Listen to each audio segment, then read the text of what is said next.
Nietzsche was an outspoken critic of many different things, and one of the interesting things Nietzsche attacked passionately was the political philosophy of socialism. Many atheists today are openly supportive of socialism, as many of them were in Nietzsche's day. With that being said, let's take a look at a passage from Nietzsche where he targets the system of socialism. He writes the following, and I quote, "Socialism is the fantastic younger brother of almost decrepit despotism, which it wants to succeed. Its efforts are, therefore, in the deepest sense, reactionary.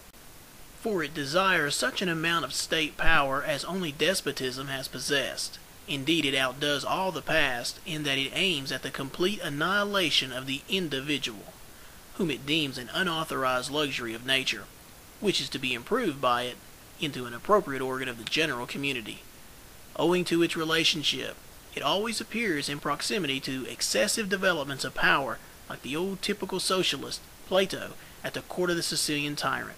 It desires, and under certain circumstances, furthers the Caesarean despotism of this century, because, as has been said, it would like to become its heir.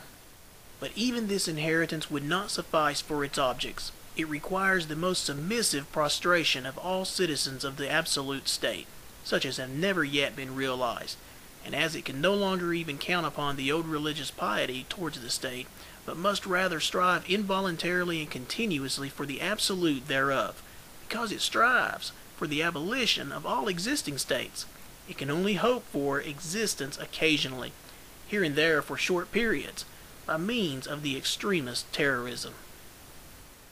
It is therefore silently preparing itself for reigns of terror and drives the word justice like a nail into the heads of the half-cultured masses in order to deprive them completely of their understanding after they have already suffered seriously from the half-culture, and to provide them with a good conscience for the bad game they are to play. Socialism may serve to teach very brutally and impressively the danger of all accumulations of state power, and may serve so far to inspire distrust of the state itself. When its rough voice strikes up the war cry, as much state as possible, the shout at first becomes louder than ever. But soon the opposition cry also breaks forth, with so much greater force, as little state as possible." End quote. Human All Too Human, Part 1, 8th Division, Section 473, page 202. Nietzsche correctly labels socialism as a form of despotism, which requires an enormous amount of power for its Leviathan-sized government. Nietzsche also correctly identifies the goal of socialism, which is the complete annihilation of the individual person. When it comes to answering the philosophical problem of the one and the many, socialism boldly pontificates that the one, the government, is more important than the many, the people. The socialist state requires the absolute submission from the individuals who fall under its domination. Should some of the individuals fail to submit, then they must be eliminated for the good of the whole, that is, the state. Of course, like most all of Nietzsche's ideas, this resistance to socialism can also be found in Max Stirner's unique philosophy of anarchism and individualism. Nietzsche's German predecessor Stirner wrote the following, and I quote, "Choose then whether you want to be Lord or whether society shall be. On this depends whether you will be an owner or a ragamuffin.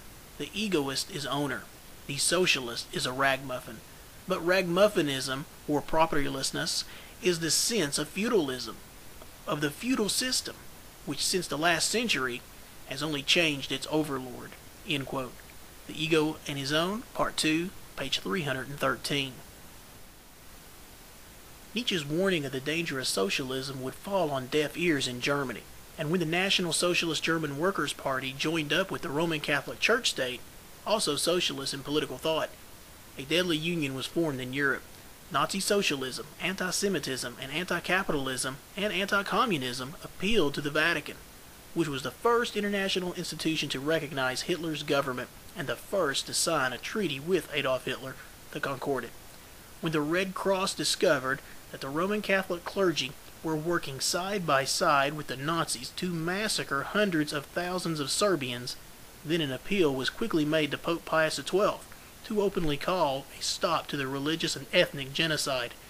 Calvinist John W. Robbins explains, and I quote, the Yugoslav chapter of the International Red Cross, having full documentation of the Roman Catholic Holocaust in Croatia, sent a courier to Rome to deliver the documentation and persuade the Pope to forbid any further murders. Among the documents the Red Cross courier carried was a letter from the former minister of the Kingdom of Yugoslavia. The Red Cross courier, after being repeatedly rebuffed by the Vatican bureaucracy, handed the documentation, including the minister's letter addressed to the Pope, directly to Pope Pius XII at the public audience. Pius XII ignored the documents. Between 1941 and 1945, the Roman Catholic Church state in Croatia murdered an estimated 700,000 Orthodox Serbs and 90,000 Jews and Gypsies. The Vatican neither defrocked nor excommunicated anyone responsible for the Holocaust. Instead of denouncing fascism and Nazism, the Vatican repeated its denunciations of capitalism. In a radio broadcast on September 1, 1944, Pius XII condemned capitalism because it is, quote, contrary to natural law, end quote. Ecclesiastical Megalomania, the Economic and Political Thought of the Roman Catholic Church, Chapter 16, pages 171 and 172. One letter delivered to Pope Pius XII was signed by Privoslav Chrysogonos, former minister of the Kingdom of Yugoslavia. It clearly stated, quote, first, a large number of priests, clerics, friars, and organized Catholic youth actively participated in all these crimes, but more terrible even, Catholic priests became a camp and group commanders, and as such ordered or tolerated the horrible tortures, murders, and massacres of a baptized people, end quote. Taken out of Ecclesiastical Megalomania, the Economic and Political Thought of the Roman Catholic Church, Chapter 16, page 171.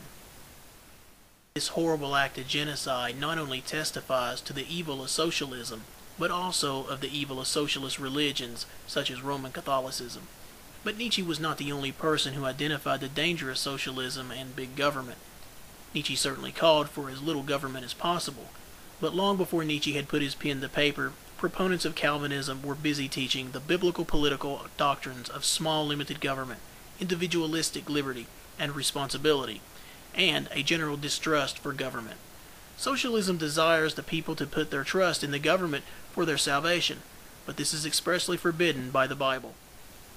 In the last video we saw how Psalm 146 teaches that happiness is trusting in the Lord, but here we will see that same psalm forbid people from trusting in their government. Thus, the Bible is contrary to the core of socialism. The Bible says the following, and I quote, "Put not your trust in princes, nor in the Son of Man, in whom there is no help," end quote. Psalm 146, verse 3. We also read the following in Jeremiah, quote, "Thus saith the Lord, Cursed be the man that trusteth in man, and maketh flesh his arm, and whose heart departeth from the Lord," end quote. Jeremiah chapter 17, verse 5. Since earthly governments are made up of men who are totally depraved and inclined toward evil, then it is never a good idea to trust them. It is never a good idea to grant these men much power, for they will use whatever is given to them, and eventually they will use it for evil. Calvinism's reason for resisting socialism is for the establishing of a constitutional democratic republic. But what motivated Nietzsche to oppose socialism? Nietzsche's view of individualism is not the same as that found in the Bible. Nietzsche was an anarchist, and not only did he disapprove of socialism as a proper form of government, but he disapproved of all existing forms of government. He believed that once government was eliminated, then the conditions would be right for the emergence of the Superman. That the Bible opposes anarchism is evident. Simply see Romans chapter 13.